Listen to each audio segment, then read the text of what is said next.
So I'm standing out here at Fairground Park. This is the fourth and I would say most neglected crown jewel in the city of St. Louis park system. Carondelet Park, Tower Grove Park, Forest Park, Fairground Park. You can see over here there's a pool. What would that look like if there were free swimming lessons for kids who lived in North City?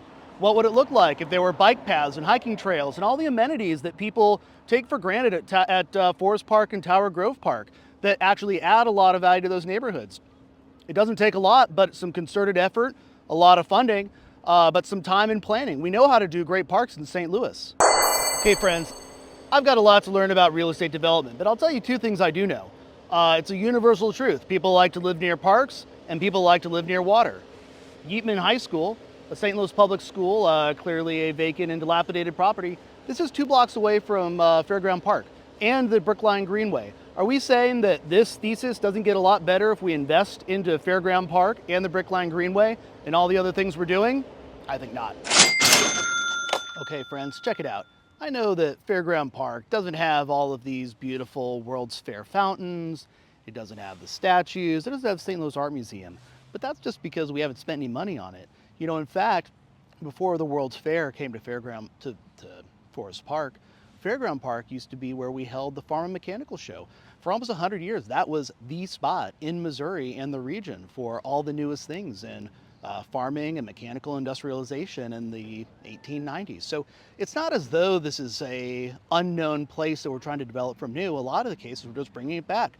One of the places I couldn't show you that I think is really the best that still exists from when it was the Farm Mechanical Show is the old bear enclosure. I'm not saying we need to bring bears back, but something. Okay, look, what's the point? Fundamentally, it's not as though we have infinite resources to do all of these different projects in whatever way we want to do them. But what we're missing is that interconnectivity that creates a synergy of outcomes between all of these assets that can create more growth next to them.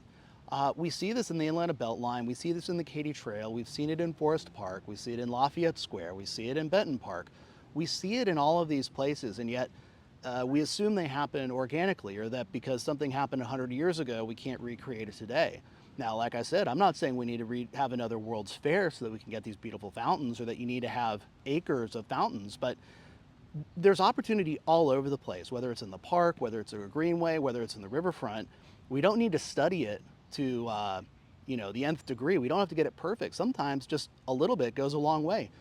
Use that example of what I showed you in Fairground Park.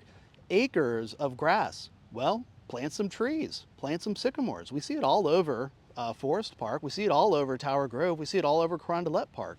That's a start. Then you move from there. This is how you build a city back incrementally, and this is how you get people interested in what you're doing over time. You get that snowball going, you get more resources, you get more population, you get more interest, or if it doesn't work out, you haven't gone all in, so you get to do something else.